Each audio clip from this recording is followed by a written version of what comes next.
من الشیطان الرجیم بسم اللہ الرحمن الرحیم شکر الحمدللہ رب العالمین۔ میں اس رب کی ذات کا بہت مشکور ہوں اور شکر گزار ہوں کہ آج اس نے ہر چیز کورٹ کے اندر یہاں کر دی۔ آپ کو پتہ ہے کہ جیسے لاسٹ ڈیٹ آف ہیئرنگ 2 تاریخ کو جو ہمارا first date of hearing tribunal کے سامنے ہوئی تھی، اس کے اندر الیکشن ٹریبونل نے آرڈر کیے تھے کہ جی سارے ریٹرن کینڈیڈیٹس میں جتنے بھی کینڈیڈیٹس ہیں اور الیکشن کمیشن آف پاکستان جو ہے فارم 45 46 EMC سسٹمز میں جتنے بھی ان کا ریکارڈ ہے وہ کورٹ میں سبمٹ کرے۔ لیکن آج آپ نے دیکھا کہ جھوٹ کے کوئی سر پاؤں نہیں ہوتے، اور آج وہ جھوٹوں کی طرح کورٹ میں کھڑے ہوئے تھے۔ کسی نے بھی فارم 45 اپنے ریٹرن کینڈیڈیٹ جو تھے ان میں سے جمع نہیں کیے۔ اور سب سے بڑی بات یہ کہ الیکشن کمیشن آف پاکستان جو کہ ایک ریگولیٹری ادارہ ہے جس کا کام صرف election fair, free and transparent کرنا ہے، اس کے علاوہ ان کے پاس کوئی اور مینڈیٹ نہیں ہے۔ اور ان کی طرف سے وہاں پر ان کے ریپرزنٹیٹو پیش ہوئے، انہوں نے فارم 45 46 EMC یا باقی ریلیونٹ ڈاکومنٹس جمع کرانا تو کرانا، جواب دینا بھی مناسب نہیں سمجھا، اور ایک سول مسلینیس اپلیکیشن پٹ کی اس کے اندر کہ جی ہمیں یہ جمع کرنے کی اجازت نہ دیں، میں بھی ٹیمپر ہو جائے یا جو بھی ہو جائے، یا جب ایویڈنس کی بات آئے گی تو کریں گے۔ اور اس کے اوپر ہمارے باقاعدہ دلائل ہوئے، ہمارے جو کونسل لیڈنگس تھے انہوں نے بھی بتایا، EMC سسٹم کے اوپر اعظم خان سواتی صاحب نے، کیونکہ یہ اس ٹائم اپوائنٹ ہوئے تھے 2018 کے الیکشن کے بعد پراپرلی RTS سسٹم سے لے کے سارا ان کے پاس بریفنگس تھی، انہوں نے وہ ساری بھی کورٹ کو دی۔ اور اس کے اندر ایک بڑا ایک لیگل پہلو میں اگر بات کروں تو جو یہ اپلیکیشن دی گئی تھی آج الیکشن کمیشن آف پاکستان کی طرف سے، ریویو کا کوئی اختیار، کوئی قانون قاعدہ قانون موجود نہیں ہے کہ ٹریبونل کے سامنے ان کے آرڈر کا کیا جا سکے۔ تو اس کے اوپر ان کی یہ جو استدعا تھی یہ رد ہوئی۔ پچھلا آرڈر انٹیکٹ ہی ہے، لیکن اس کے بعد مزید آرڈر یہ کیا گیا کہ جناب آپ جو باقی جتنے لوگ ہیں جو حاضر ہو گئے ہیں ان کی اٹینڈنس پریکیور کی گئی، اور اس کے بعد جو جن لوگوں کو حاضری نہیں ہوئی تھی ان کے تک دوبارہ نوٹسز کے آرڈر ہوئے۔ مین وائل جو لوگ حاضر تھے انہیں کہا گیا کہ جی آپ اس کے اندر اپنی reports reply along with all the documents submit کریں، ادروائز آپ کے اوپر فائن امپوز کیا جائے گا۔ اور وہاں پر ECP کی طرف سے میں حیران ہوں کہ ایک ریگولیٹری اتھارٹی ہے، وہ تو آج ریٹرن کینڈیڈیٹس کے لیے ایسے کھڑی ہوئی تھی جیسے ان کے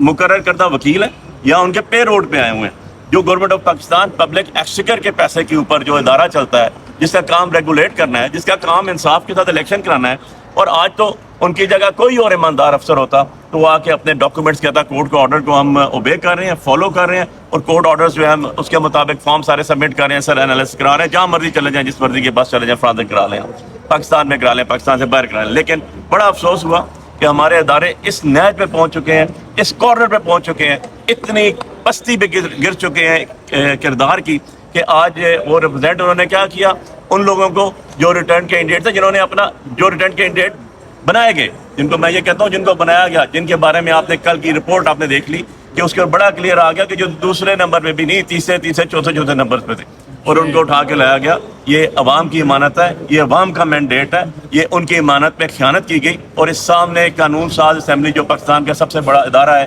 اس کے اندر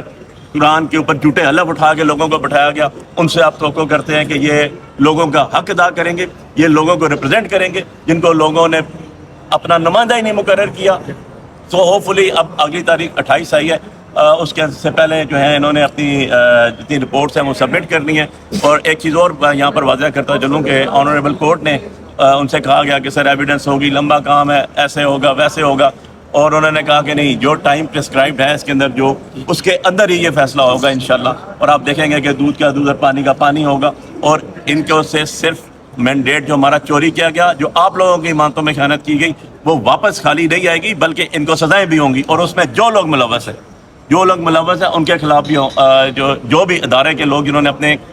ملک کے ساتھ، اپنے اوتھ کے ساتھ وفاداری نہیں کی اور الیکشن کو جو ہے مینیج کیا، election specially election commission, they are responsible for it and they will face the consequences as well as per law۔ lastly جو ہے بڑی امپورٹنٹ چیز آپ کو بتاؤں، جو ہمارا RO تھا،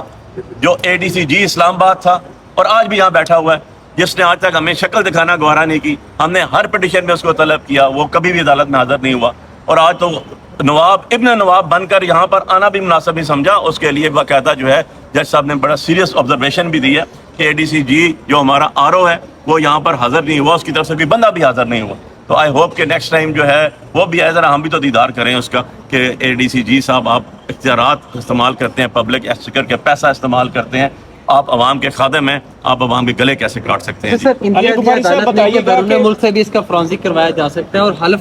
حلف نامے بھی دینا ہوں گے, اس حوالے سے بتائیے. جی بالکل جی, ہم تو پہلے دن سے کہہ رہے ہیں جی. میں نے سب سے پہلے آپ کو یاد ہو تو میں نے ولاگ کیا تھا اور اپنا